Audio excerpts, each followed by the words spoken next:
say hello to Warren Buffett, Chairman and CEO of Berkshire Hathaway. He joins us now. Good to talk to you, Mr. Buffett. Have you been to Augusta? Actually, I'm a member, but I'm by far I'm the highest handicap member they've ever had. What is your best round at Augusta? Not very good. I think it was probably an 89. That's my best memory, but it's a long time ago. I was going to say I gave up golf, but actually golf gave up me. But how important is golf in your business with socializing? Like, has it replaced having dinners or lunches? I don't think so. It never really was. I liked golf a lot. I played a lot of golf when I was younger, and I don't. It really wasn't a factor in business for me. I wasn't good enough. Nobody wanted to play with me, actually. Is Bill Gates a member at Augusta as well? He is a member. In fact, I was with him when we were playing in a club tournament, and on the very last shot he hit was a hole-in-one. We played the par 3 after the regular 18, and he knocked it in, and it cost me $5,500 because the foursome had to split buying the drinks that night. I keep reminding him, but I don't see any checks coming. If you could help me on this, I'd appreciate it. Who's the most famous person you played golf with? Well, I played with Tom Watson locally here one time, and I played on a high school team at the same time that Arnold Palmer and a fellow from Bethesda, Chevy Chase, were the two best high school golfers in the country. So the fellow's name was Bubby Worsham. His brother Lou Worsham won the U.S. Open one time. Okay. And, you didn't play three Worsham brothers. You didn't play with Arnold, did you? I never played with Arnold. No. But Bubby changed his. Arnold suggested he change his name to Buddy. He didn't like the name Bubby so well. They went to Wake Forest together, and actually, Bubby Worsham was killed in the car accident down there, and Arnold set up a scholarship in I remember that. his honor. Yes. Yeah, I had some correspondence. I had dinner with Arnold one time, only once, and I asked him what was his favorite tournament, and I thought he would say. The Masters, and maybe he would say the British Open, but he named some tournament where they had 5 rounds instead of 4 because Arnold said if any tournament went on long enough, he was going to win. I love that. He's Warren Buffett, the chairman, CEO of Berkshire Hathaway, and he's back with his contest. Give us the contest that you've set up. Explain it to the audience. Well, we have at Berkshire about 370,000 employees, about 10% of whom are outside the country. But during the tournament, everybody who wants to fills out a bracket. Last year we had 96,000 people enter. They obviously don't pay anything to do it. But if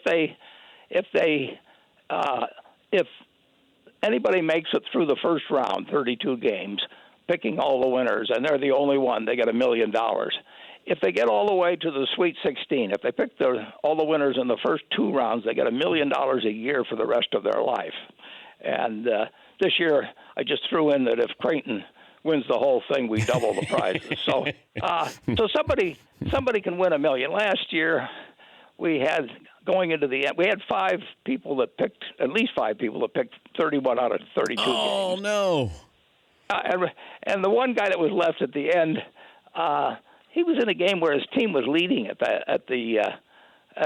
half, and so he won $100,000. I mean, no matter what happens, the winner gets $100,000. Although if people tie, we've got various systems for that too. But if you make it to the Sweet 16, you can win $1 million a year for the rest of your life. And then our local companies our subsidiary companies all have, or not all, but a good many of them have their own contests. But this is the Berkshire contest, and it generates a lot of interest. And when I talked to the winner last year, he almost didn't enter, but I think his son or somebody talked to him into it. So he won $100,000 last year. But if the team, I think it was some South Carolina, forget exactly who was playing, but his team was leading at the half, and then he lost that game. That would have been for $1 million. He got $1 million instead of $100,000. I hope he wins this year. He's a good guy. Do you ever get tired of talking about money? Well, no. I don't get tired of making it either. It's not a terrible subject, you know. But you don't go to the. When's the last time you went to the ATM and looked at what was there, or would there be that much on if you went to the bank? I never went. I've never been to an ATM, but I keep a moderate amount of money around. But the excess I have, I keep in U.S. Treasury bills. So I don't keep lots of money in the bank. What kind of I finance? haven't had any checks bounced lately, though. Have you ever had a check bounce?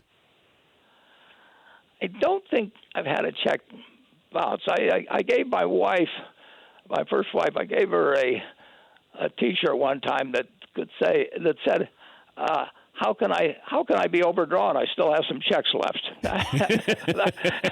She was pretty good at draining it down, but I can't recall being overdrawn. But probably have it. At 87, you've done everything, Dan. Last time you called in sick. Last time I called in sick, I did miss a day here a while back, but I can't recall except that once. Actually, that was a month ago or so. But I would say in the last 5 years, that's the only one I can recall. Well, that's pretty good. Yeah, well, it's. I like being in the office. I'm down here most Saturdays, practically all Saturdays. It's kind of quiet on Saturday and get a lot done. Last time you talked to LeBron James? It's probably been a year. I went to a game back there, and that was the last time. We've had a couple of emails. He calls me Uncle Warren. I call him Nephew LeBron. What about a business decision to go to Los Angeles? Strictly for the business part of that with LeBron James, not the basketball. That's part of it, but how would you advise him if he said, the business of being in Los Angeles? Well, I don't know. I wouldn't give him much advice on that. I mean, that's his business, essentially. I don't give him a lot of advice. I'm cheering for him, basically. And listen, he's handled his money so well. I'm actually about ready to start asking him for advice. Well, I wondered about that now with, private planes and do you have to be in, you've been in Omaha. So did you ever feel like you had to be in New York or Los Angeles or London or any place else? No, just the opposite. I mean, Omaha is a very good, if you're mainly traveling in the United States, I'm not much more than 2.5 hours from any place. And so Omaha is a good place to be. It's a good place to be for a lot of other reasons, but in terms of geographical location, it couldn't be much better. I think I've done better because I live in Omaha than if I lived in New York. I lived in New York for a couple of years when I was in my 20s, and the trouble with being there was I found I was getting overstimulated. I mean, people would call me with 20 ideas by noon, and you don't make money in the stock business by trading actively or anything. So it's a little quieter, and I think that the decisions are better, I think, in Omaha, a little bit better anyway. Did they ever reach out to you on Shark Tank? No, they haven't. They haven't done it on Shark Tank. They haven't with Dancing on the Stars. I don't think they're overlooking a lot of possibilities there.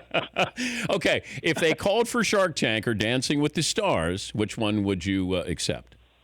Well, I think I'd do Shark Tank. If they called me on Dancing with the Stars, I think I'd go in the Federal Witness Protection Program.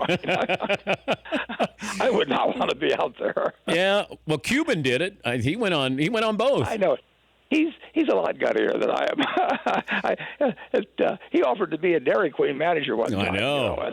Many years ago. So he came up here a few years ago. We went to Dairy Queen. How competitive are you? Oh, I've been pretty competitive all my life. I mean, but I think most people are. I mean, I